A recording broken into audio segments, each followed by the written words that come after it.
Cette maison est sans aucun doute la maison hantée la plus connue du monde. On l'appelle d'ailleurs la maison du diable. Des meurtres sanglants se sont déroulés ici et une famille a vécu des phénomènes paranormaux qui les a poussés à déménager. Bienvenue dans l'histoire de la maison hantée d'Amityville.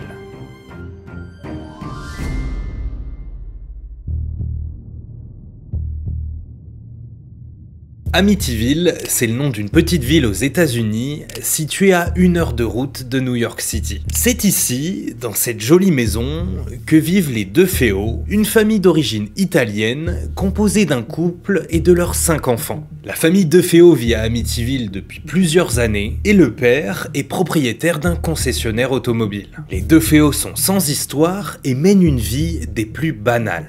Jusqu'à la nuit du 13 novembre 1974, où leur destin va changer à tout jamais. Un meurtre effroyable va frapper la famille. Les parents DeFeo et 4 de leurs enfants vont être retrouvés morts, assassinés dans leur lit pendant qu'ils dormaient.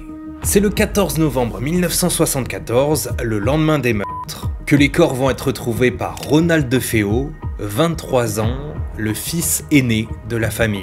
Ronald va immédiatement appeler la police, qui en découvrant la scène de meurtre effroyable va lancer immédiatement une enquête pour coincer le ou les personnes qui ont fait ça. La police a peur qu'il s'agisse d'un meurtrier qui voulait tuer toute la famille DeFeo, et ils vont décider de placer Ronald, le seul survivant, en sécurité. Et là-bas, ils vont en profiter pour lui poser tout un tas de questions. Ronald, il est censé vivre dans cette maison, alors pourquoi il n'était pas là ce soir-là? Eh bien en fait, le soir du 13 novembre, Ronald n'arrive pas à dormir. Il sort alors faire une balade en voiture, et une fois que le soleil est levé, il conduit directement jusqu'à son travail sans passer par la maison. C'est pour ça qu'il a découvert les meurtres que le lendemain soir, en rentrant à la maison, une fois sa journée de travail terminée. La police continue donc son enquête pour trouver le responsable de ces meurtres affreux, et elle va questionner tout le voisinage des DeFeo pour en savoir plus. Malheureusement, aucun des voisins n'a entendu quelque chose ce soir-là, et personne ne sait absolument rien. Par contre, certains voisins vont commencer à donner quelques détails sur Ronald DeFeo Jr.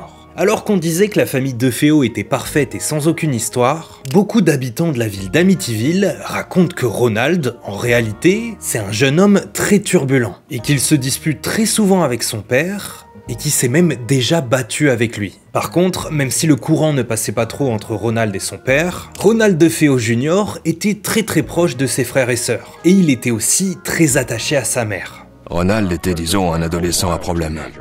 Il avait la réputation de se droguer, d'être violent, de se battre avec son père.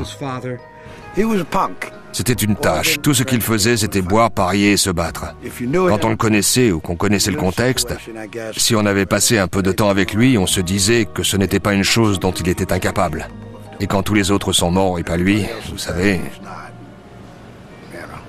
Le temps passe et la police d'Amityville n'a pas d'autre piste. Ronald est considéré comme le seul suspect et va être soumis à de très longs interrogatoires. Et c'est là, à la surprise de tous, que Ronald DeFeo Jr. va lâcher une énorme dinguerie. C'est lui qui va finir par avouer qu'il est l'auteur de ces terribles meurtres.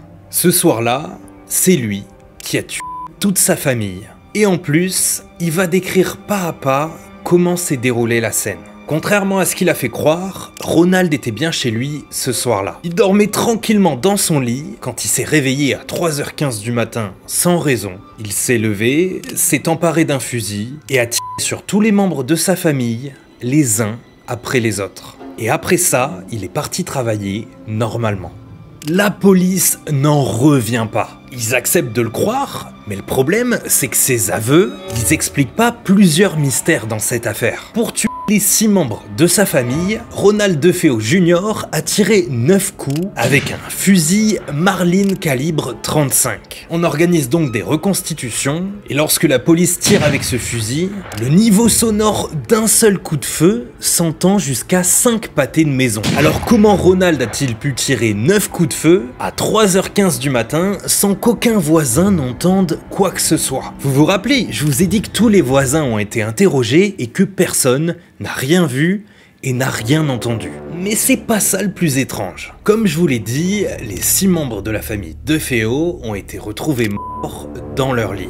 Alors comment cela se fait-il qu'une fois les premiers coups de feu tirés, les autres membres de la famille se sont pas réveillés et n'ont pas tenté de s'enfuir? Ou au moins, tenté d'aller voir ce qui se passait. Les spécialistes de la police pensent alors que les corps ont été déplacés et que Ronald les a tous remis dans leur lit une fois qu'il les avait tués. Mais les rapports d'autopsie, eux, ils sont formels. Les cadavres ont été retrouvés à l'endroit exact où ils ont été tués. Et en plus, aucune trace de somnifère n'a été trouvée dans leur sang. Ronald n'avait pas drogué sa famille ce soir-là et ils étaient tous dans un état normal au moment de leur mort. Alors là, la police commence à penser que Ronald n'a pas tout dit et qu'en réalité, il n'était pas tout seul ce soir-là. Si tous les DeFeo sont morts dans leur lit, est-ce qu'il n'y avait pas un complice qui les tenait en joue pendant que Ronald les tuait, lui, un par un? La question reste en suspens parce qu'en parallèle va commencer le jugement de Ronald DeFeo Jr. au tribunal. Et c'est là qu'un avocat va avoir la lourde tâche de le défendre. Cet avocat, il va alors lui poser tout un tas de questions. Il va tenter de comprendre ce qui s'est réellement passé, et pour ça, Ronald DeFeo Jr. va se confier à lui. Et c'est là que cette histoire va devenir encore plus terrifiante. Ronald DeFeo Jr. va raconter à son avocat que ce soir-là, quand il s'est réveillé dans son lit à 3h15 du matin, une femme aux mains noires est apparue devant lui. Elle s'est approchée doucement, lui a mis un fusil entre les mains, et lui a demandé de tuer toute sa famille. L'avocat, il est totalement choqué par ces déclarations et il va aller demander à un psychiatre d'analyser l'état mental de Ronald pour en savoir un peu plus. Et ce psychiatre, il va en arriver à la conclusion suivante: Ronald DeFeo a agi dans un état de conscience altérée et ne comprenait pas que ce qu'il était en train de faire était quelque chose de mal. Je ne me contrôlais pas. Je n'étais pas en contact avec la réalité au moment où j'ai fait ce que j'ai fait. Je n'avais aucun contrôle. Et au tribunal, l'avocat de Ronald DeFeo Jr. va tenter de plaider la folie. Mais la justice ne veut rien entendre. Et Ronald va être jugé responsable de ses actes, déclaré coupable de tous les meurtres et condamné à la prison à perpétuité. Mais même si la justice a tranché, pour Ronald DeFeo, rien ne change. Il n'est pas responsable de ce qui s'est passé dans cette maison cette nuit-là. Et il va le crier haut et fort dans toutes les interviews, cette nuit-là, il était possédé par un démon. Et c'est ce démon qui l'a obligé à faire ça. Ronald DeFeo, dès son emprisonnement, a commencé à délirer, en racontant que c'était le diable qui lui avait fait faire ça. Un pasteur m'a observé dans la salle du tribunal pendant que je faisais ma déposition. Selon lui, pour parler comme ça, il fallait que je sois possédé par le démon. Je crois que la véritable horreur d'Amityville, c'est moi. Parce que c'est moi qu'on a condamné pour les meurtres de ma famille. D'après eux, c'est moi qui ai fait le coup. C'est moi qui suis censé être possédé par le démon. On était une famille très unie, vous savez. C'est dommage ce qui est arrivé. Mais c'est arrivé. Ronald va aussi revenir sur tout ce qu'ont pu dire les voisins et va affirmer qu'il n'aurait jamais pu faire ça à sa famille et encore moins à son père. My father was my best friend in many, many ways, no matter what I did. And the truth of the matter is, most of the time I was always wrong. I was always in trouble. No matter what I did, he was always there for me to bail me out. We always argued. People made a lot more out of it than it really was. They said that we were always fighting. I would never fight with my father. Et si ces événements vous ont impressionné, sachez que ce n'est que le début de l'histoire. Suite à cette histoire, la maison des DeFeo à Amityville se retrouve sans propriétaire et va être vendue par la ville. Elle va rester inhabitée pendant de longs mois car personne ne veut vivre à l'intérieur de cette maison étant donné ce qui s'est passé. Son prix va énormément chuter jusqu'à ce qu'une famille décide d'acheter la maison à un prix très bas. Il s'agit de la famille Lutz, composée d'un couple et de leurs 3 enfants, qui décident d'emménager là. Ils achètent la maison en étant pleinement conscients de son histoire. On n'avait aucune réticence envers cette maison. Elle répondait si bien à nos besoins qu'on a pensé que c'était pratiquement l'idéal pour nous. Mais très vite, des choses très étranges vont commencer à se passer dans la maison. Le jour même de leur arrivée dans la maison, leur chien a sauté par-dessus une clôture avec une chaîne autour de son cou. Il s'est retrouvé pendu de l'autre côté de la clôture et il serait mort si la famille n'était pas présente sur place et s'ils n'avaient pas couru de toute leur force pour venir le sauver. Sous les conseils d'un ami, George, le père de la famille Lutz, va faire venir un pasteur sur place pour qu'il bénisse la maison dans le but de rassurer un peu toute la famille. Sauf qu'en arrivant sur place, ce que va ressentir ce pasteur ne va pas du tout les rassurer. Il entend des voix dans une chambre. Ces voix, elles lui ordonnent de quitter les lieux immédiatement et ensuite, il reçoit une gifle. Le pasteur décide alors de mettre en garde la famille Lutz, leur demandant d'être très prudents dans cette maison, en particulier dans une chambre à l'étage. Mais malgré ça, rien ne va se passer correctement. George Lutz va vivre des expériences de plus en plus étranges. Toutes les nuits, il va se réveiller à 3h15 du matin, en se sentant très mal à l'aise et en ayant l'impression d'entendre des bruits bizarres. J'ai été très malade dans la maison et j'ai perdu beaucoup de poids. J'ai manqué des jours de travail. Mon hygiène personnelle a changé là-bas. Mais George, c'est pas le seul à qui va arriver des dingueries. Cathy, sa femme, va être enlacée par une présence féminine dans la maison. Et juste après ça, des plaques rouges vont apparaître un peu partout sur son corps. Et un matin, lorsqu'elle va se regarder dans le miroir, elle va voir un reflet vieilli d'elle-même, lui annonçant sa mort prochaine. And each night, something terrifying took place.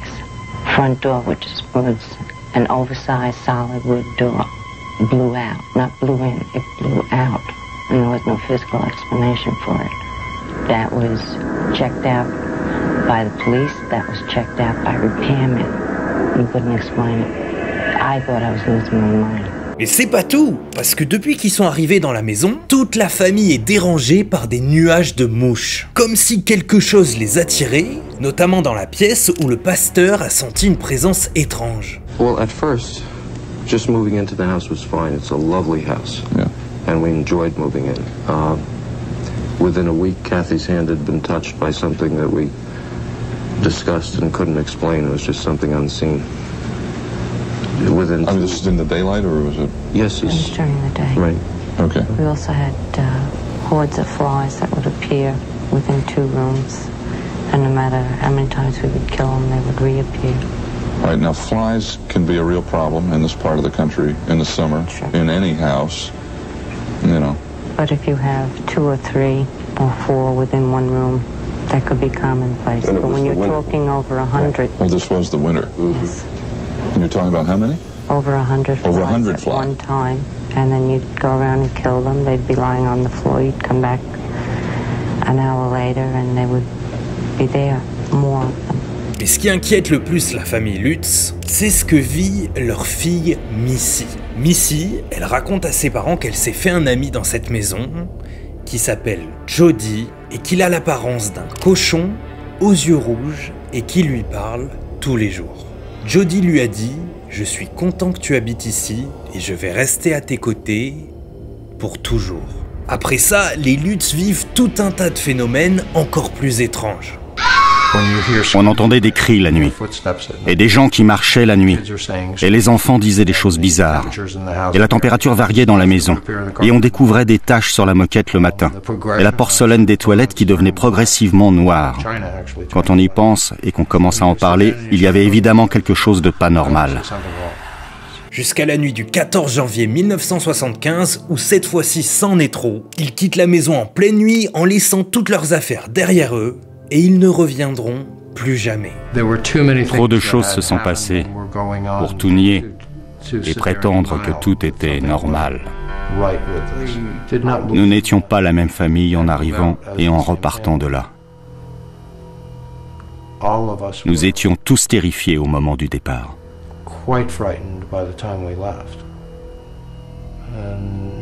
Alors qu'on ne connaissait pas la peur en emménageant. Et rien que la peur nous a tous changés. Au final, la famille Lutz n'aura habité que 28 jours dans la maison d'Amityville.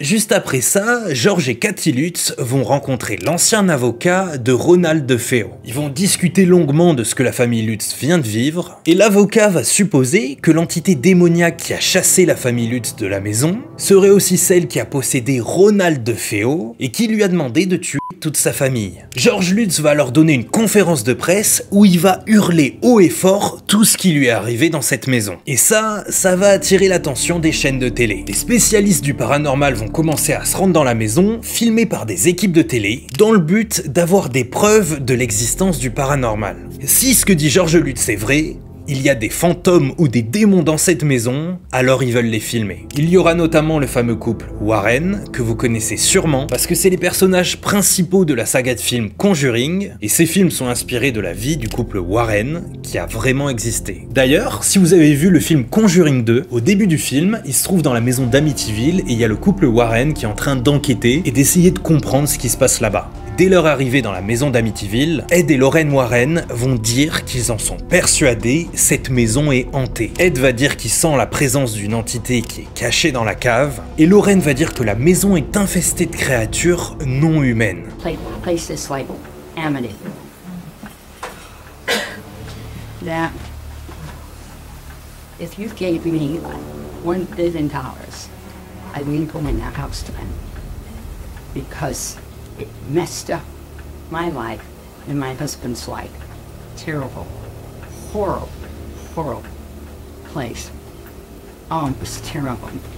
That's where I levitated with my body in that room, in which it was the things that happened there were terrible, really, really scary. Et les Warren, ils vont pas venir qu'une seule fois. Un jour, lors d'une de leurs enquêtes, ils vont venir avec un photographe qui va placer une caméra dans un couloir, qui va prendre des photos à intervalles réguliers. Cet appareil photo, il va prendre cette photo, puis celle-ci, celle-ci, et ensuite celle-ci.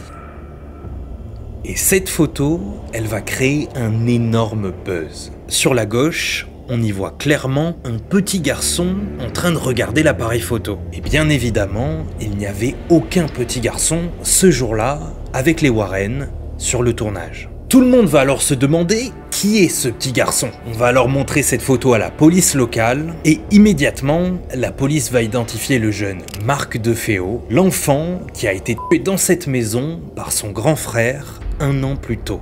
Et c'est vrai que la ressemblance est plutôt frappante. Et après ça, les choses vont partir en vrille.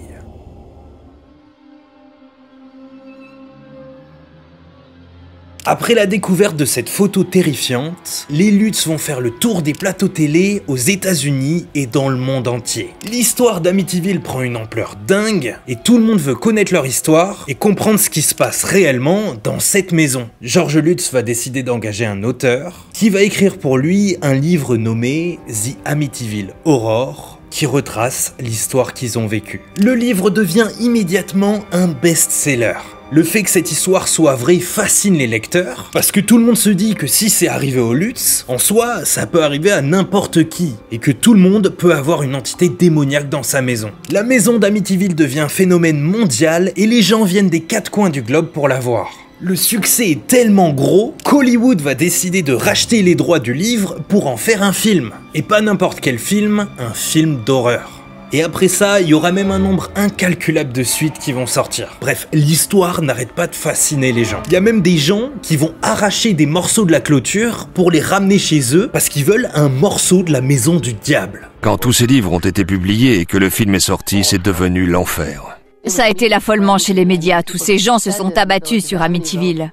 Des gens venus d'Irlande, venus d'Angleterre, des gens venus de partout en Europe. Ils étaient envahis non pas par des fantômes, ni par des démons, mais par les touristes. Sous la grêle ou dans la tempête, il y avait parfois plus de 50 personnes qui se tenaient par la main et qui regardaient la maison, comme si c'était une religion. Sur Ocean Avenue, les pelouses des habitants étaient envahies par les voitures des badauds qui essayaient de s'approcher de la maison de l'horreur. J'avais des dizaines de gens venus en bus qui pique-niquaient dans ma cour, des nonnes venues de Suède. Elles s'étaient coincées dans mon allée, et je ne sais même pas comment elles étaient arrivées là. Les gens couraient et essayaient d'emporter des morceaux de la maison, des bouts de pelouse, des plaquages de bois. Une femme a frappé un flic sur la tête avec un livre si fort qu'elle l'a à moitié assommé. N'importe quoi pour jeter un coup d'œil par les fenêtres. C'était très ennuyeux. Ça a duré et duré et duré. Il y a donc de plus en plus de gens qui croient dur comme fer à cette histoire de fantômes et de démons, mais il y a aussi des gens pour qui toute cette histoire, c'est juste un énorme canular.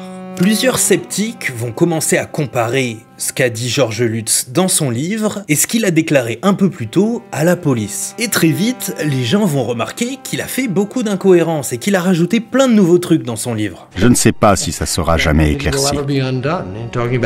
Parlant du mal, le mal c'est l'absence de Dieu. Et donc, la confusion en fait partie.